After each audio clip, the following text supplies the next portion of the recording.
Depuis le temps que je travaille dans le champ de la lutte contre l'exclusion, on a toujours dit que lorsque tout le monde travaillerait main dans la main, État, ville, Caisse primaire d'assurance maladie, la CAF, la SNCF, la RATP, toutes les associations de solidarité et les sans-abri eux-mêmes, le jour où on arriverait à travailler ensemble, on arriverait à lutter contre ce fléau qui est la grande exclusion qui amène des gens à se retrouver en situation de rue.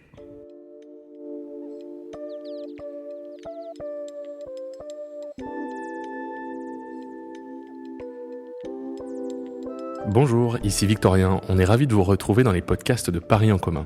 Dans ce nouvel épisode, nous allons parler de la solidarité à Paris. Je reçois Dominique Versini, adjointe à la maire de Paris, en charge des solidarités, de l'accueil des réfugiés et de la protection de l'enfance. Bonjour. Bonjour. Alors, on le voit à Paris, et personne n'y est indifférent, le nombre de personnes sans abri n'a cessé de croître depuis plusieurs années. On dit qu'entre 2000 et 3500 personnes vivraient en situation de rue. Comment est-ce qu'on peut expliquer l'augmentation de cette grande précarité à Paris ? Eh bien, Paris connaît ce phénomène de sans-abrisme qui est plutôt en augmentation, effectivement, comme toutes les métropoles du monde. C'est-à-dire que les gens viennent de province, viennent de l'étranger. Et comme dit souvent Anne Hidalgo, les gens viennent là où il y a de la lumière. Et Paris est une ville qui attire à la fois tous ceux qui réussissent, mais aussi elle attire tous ceux qui cherchent un espoir et qui pensent pouvoir trouver une autre vie, avoir une chance de travailler et de construire leur vie à Paris. Sachant que c'est pas une population uniforme et que dans les sans-abri, il y a des publics extrêmement différents. Tout d'abord, je voudrais dire que on a essayé de savoir combien, on n'a jamais réussi à vraiment savoir combien il y avait de personnes à la rue. Et en 2018, je m'étais rendue à New York et j'avais découvert la méthode du street count. C'est-à-dire que tous les ans, à New York et dans plusieurs grandes villes américaines, ils comptent le nombre de personnes sans abri en sillonnant absolument toutes les rues de leur ville pour pouvoir ensuite savoir comment adapter leur politique publique en direction des sans-abri. Donc j'en ai parlé à Anne Hidalgo, qui a dit « on va faire une nuit de la solidarité à Paris », on l'a baptisé comme ça. Et donc c'est un street count, c'est-à-dire que Paris est divisé en 350 secteurs, avec un professionnel et des bénévoles. Et ce qui est génial, c'est que ça a montré un enthousiasme des Parisiens pour participer à cette nuit de la solidarité. Donc Paris, 350 secteurs, 350 équipes qui font toutes les rues de la capitale, sans omettre un seul trottoir, un seul passage. Et à la fin de chaque nuit, donc, on a vu qu'on avait à peu près, la première année, on avait 3041 personnes, et la deuxième année, en 2019, on avait 3600 personnes. Et le 30 janvier, donc 2020, nous ferons la 3e nuit de la solidarité à Paris. Et c'est très important parce que ça nous permet aussi d'orienter nos politiques publiques. Alors je vous disais qu'il y a des publics très variés à Paris, en situation de rue.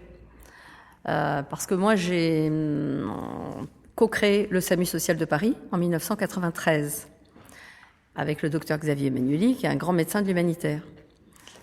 À cette époque, en 1993, on a créé le SAMU social, vous savez, ces camions qui vont au-devant des personnes à la rue pour les mettre à l'abri, pour les clochards. Les clochards, c'est-à-dire les grands exclus, des gens qui sont à la rue de longue date, qui boivent beaucoup, qui font en pratique la mendicité et qui bougent assez peu d'un territoire qui est le leur, que tout le monde connaît bien, et pour aller vers eux, créer du lien et les mettre à l'abri. Et là, on a vu une évolution des personnes à la rue. Au-delà des clochards, qui sont une population qu'on voit toujours encore, tout le monde connaît au moins un clochard dans son quartier, on a vu qu'il y avait une augmentation importante des jeunes en situation de rue, des jeunes en galère. Dedans, il y avait des jeunes, par exemple, confiés à l'aide sociale à l'enfance, de province ou de Paris, et qui venaient à Paris pour essayer de trouver une solution et qui finalement se retrouvaient à la rue. Des jeunes en galère avec leurs chiens, des routards qui partaient, voilà. Et on a vu aussi petit à petit apparaître des femmes, alors que les femmes étaient très rares en situation de rue dans les années 90. Et ensuite, on a vu apparaître un peu plus tard, dans les années 2000, des familles avec enfants, avec plusieurs profils. des familles, des femmes victimes de violences conjugales, par exemple, qui se retrouvaient en situation de rue, et puis des familles migrantes. Donc, vers les années 2000, ont commencé les arrivées de migrants à Paris. Évidemment, pas du tout dans les mêmes proportions de ce qu'on connaît aujourd'hui, ce qu'on a connu depuis 2015. Et donc, le dispositif lui-même d'hébergement n'était pas vraiment adapté à tous ces publics. Parce que le dispositif d'hébergement pour les sans-abri, qui est aujourd'hui de 23 000 places. Donc, à Paris, il y a 23 000 places d'hébergement pour les sans-abri, dont un tiers se trouve dans des bâtiments municipaux que la ville met à disposition de l'État. Pourquoi ?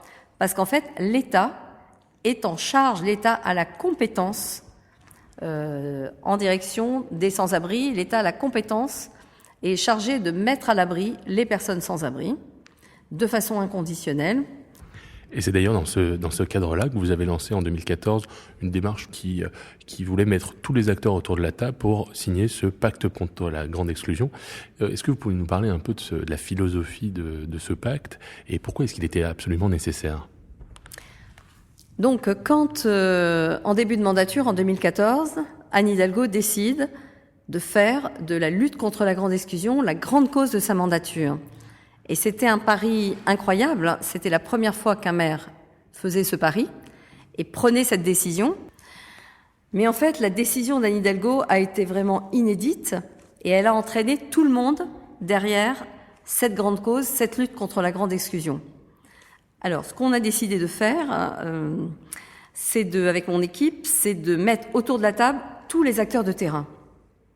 Parce que depuis le temps que je travaille dans le champ de la lutte contre l'exclusion, on a toujours dit que lorsque tout le monde travaillerait main dans la main, État, ville, Caisse primaire d'assurance maladie, la CAF, la SNCF, la RATP, toutes les associations de solidarité et les sans-abri eux-mêmes, le jour où on arriverait à travailler ensemble, on arriverait à lutter contre ce fléau qui est la grande exclusion qui amène des gens à se retrouver en situation de rue. Alors, le pacte, ça a été l'aboutissement de mois de travail qui ont fait qu'on a défini des axes de travail. Comment est-ce que l'on peut prévenir pour empêcher des personnes de se retrouver en situation de rue ? Comment est-ce que l'on peut mieux intervenir pour mieux coordonner les acteurs du territoire parisien pour faire que les gens ne restent pas trop longtemps ou le moins longtemps possible dans la rue ? Et comment est-ce que l'on peut faire une fois que les gens sont tombés dans la rue, se retrouvent en situation de rue, comment est-ce qu'on peut faire pour les insérer, pour les ramener vers le chemin de l'intégration, à retrouver une insertion sociale dans des lieux adaptés, par exemple, comme des pensions de famille ou des résidences sociales, qui leur permettent de se retrouver petit à petit. Et comment est-ce qu'on peut les accompagner vers le retour à l'emploi, parce que quand même, l'insertion dans une société, c'est d'avoir un logement, c'est d'avoir un emploi, c'est d'avoir des amis, c'est d'être inséré dans un tissu social. Vous parliez à l'instant de la question de la prévention, c'est un point important. Est-ce qu'on peut aussi parler de la question de la prévention des expulsions locatives qui a été beaucoup améliorée ces derniers temps ? Alors les expulsions locatives, c'est vraiment le fléau. C'est ce qui fait qu'on se retrouve sur le trottoir du jour au lendemain. Et on voit que quand les gens sont dans la précarité, et qu'ils ont des tout petits revenus, ou des femmes seules, ou des personnes seules avec des enfants, ça peut aller très vite. D'ailleurs, on le voit bien, le dernier rapport du Secours catholique montre que la précarité s'enfonce en France. Et que, par exemple, même dans une ville comme Paris, un enfant sur 5 vit en dessous du seuil de pauvreté. Ça veut dire que les parents ont des tout petits revenus. Et ces familles-là, elles vont souvent se retrouver devant un surendettement. Et donc, il faut intervenir le plus en amont possible. C'est ainsi que donc nos services sociaux font des permanences de pieds d'immeubles dans des quartiers où on sait qu'il y a beaucoup de familles en situation de précarité. On a mis aussi un travail avec les gardiens d'un certain nombre de bailleurs sociaux pour justement repérer les personnes qui ne prennent plus leur courrier, qui ne payent plus leur loyer, etc., pour aller au-devant d'elles et essayer de les aider. Donc, on a travaillé beaucoup sur le surendettement qui mène en général à l'expulsion locative. On a aussi un service dans notre grande direction sociale qui s'appelle la DASES. On a un service qui aide les personnes qui sont en risque d'expulsion locative à pouvoir apurer leurs dettes, retrouver l'accès à leurs droits et rassurer le propriétaire pour dire que la personne va pouvoir à nouveau payer régulièrement ça.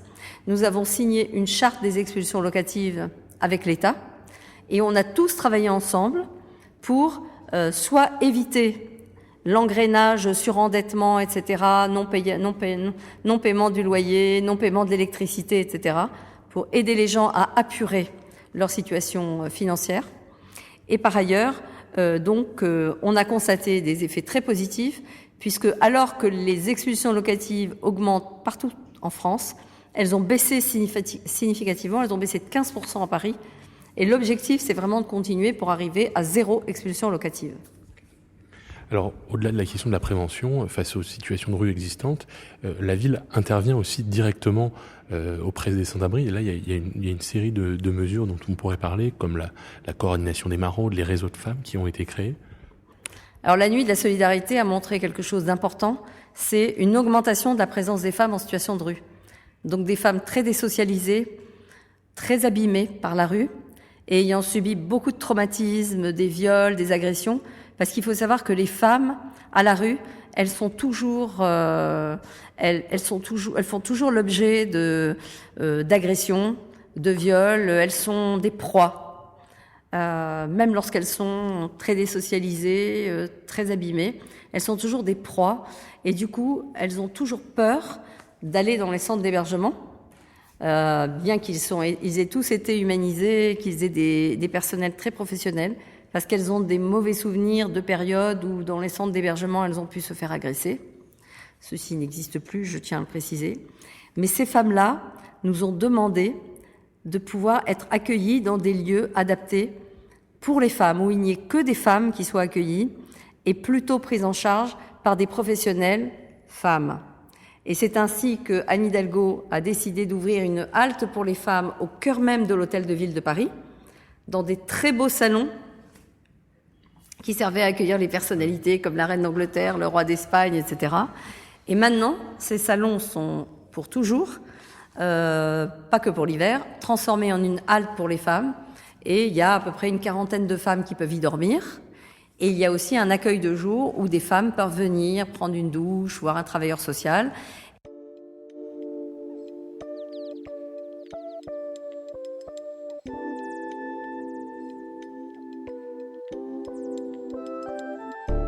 Alors, depuis 2015, il y a de plus en plus de personnes qui sont venues chercher refuge à Paris et leur prise en charge, qui est une compétence légale de l'État, n'a pas toujours été suffisante, ce qui a conduit à la formation de campements de rue importants dans différents arrondissements. Alors, est-ce que vous pouvez nous raconter comment la municipalité s'est mobilisée pour la mise à l'abri de ces réfugiés ? Alors, lorsque les premiers réfugiés sont arrivés à la mi-2015, c'était un phénomène massif de réfugiés qui arrivaient vers l'Europe. En France, donc c'est la compétence de l'État d'accueillir les demandeurs d'asile, d'instruire leur demande d'asile et de dire, ça c'est l'OFPRA qui le fait, si elles ont droit au statut de réfugié ou si elles sont déboutées, c'est-à-dire qu'elles n'y ont pas droit. En ce qui nous concerne, en tant que ville, nous avons constaté la constitution de campements géants dans Paris même, dans le 13e, dans le 19e, dans le 18e. Et donc, après avoir mené beaucoup de bras de fer avec l'État, beaucoup de bras de fer pour pouvoir demander la mise à l'abri de toutes ces personnes dans des conditions dignes, l'examen de leur situation. Donc, il y a eu beaucoup d'opérations de mise à l'abri, il faut le reconnaître. Et à un moment, il y avait vraiment des campements sans fin. Je pense à l'immense campement qu'il y a eu là où il y avait le lycée Jean Carré dans le 19e. Et donc là, Anne Hidalgo a dit, après que je sois allée en Allemagne, voir comment l'Allemagne s'était organisée, je suis allée à Berlin, à Munich, à Saarbrück. Et donc, Anne Hidalgo a dit, elle a réuni une conférence de presse, elle a dit, Paris va créer un centre d'accueil humanitaire avec ou sans l'État. Et ça a été le centre humanitaire qui a été créé Porte de la Chapelle, là où il y avait la bulle jaune. Nous l'avons créé avec l'association Emmaüs Solidarité, qui fait un travail fantastique. Puis, nous avions un terrain, parce qu'il y avait beaucoup de familles avec enfants, nous avions un terrain à Ivry, qui appartient à la ville, mais sur la commune d'Ivry. Et avec l'accord du maire d'Ivry, nous avons ouvert un deuxième centre humanitaire que nous avons cofinancé avec l'État pour les familles avec enfants, dans lequel il y a aussi une école pour les enfants. Enfin, c'est un lieu assez extraordinaire. Et nous avons mis aussi à disposition des associations de solidarité et de l'État beaucoup de bâtiments municipaux de la ville pour pouvoir accueillir les réfugiés. Et parmi toutes ces personnes qui sont venues à Paris pour se réfugier, il y a eu beaucoup de mineurs. Et comment est-ce qu'on a réussi à protéger tous ces mineurs ? Voilà, on a vu que parmi les flux de migrants, il y avait des jeunes mineurs présents sans leurs parents et qui avaient plutôt autour de 17 ans, 16-17 ans, et qui se disaient mineurs. Donc, vous le savez, la compétence de la ville dans sa compétence départementale, c'est la protection de l'enfance.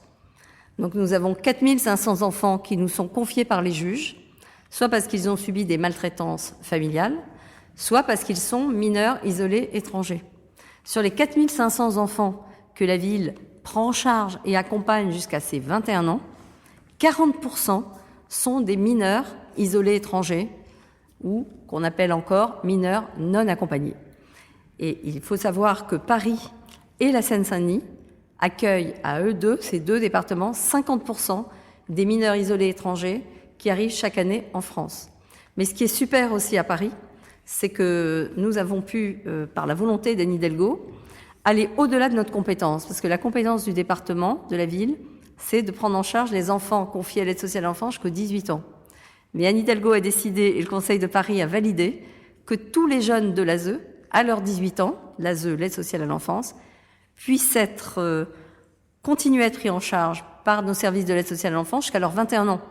Et vous vous doutez bien que quand un jeune se retrouve à la rue à 18 ans, il n'a pas beaucoup de formation, il est encore très fragile, surtout quand il a été placé à l'aide sociale à l'enfance. Et quand il va jusqu'à ses 21 ans, il a un bon niveau de formation, un bon niveau de diplôme, et il peut se projeter dans la vie. Voilà, Paris, c'est aussi cette ville qui permet à des enfants les plus vulnérables, qu'ils soient français ou qu'ils soient venus de l'étranger, et on a des jeunes Afghans, des jeunes vraiment de tous les pays du monde, de pouvoir devenir des Parisiens et de pouvoir ensuite s'inscrire dans des projets de vie en France. Merci de nous avoir suivis.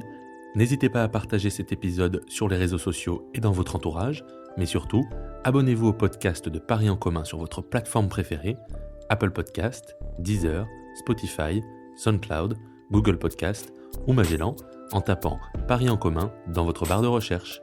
À bientôt!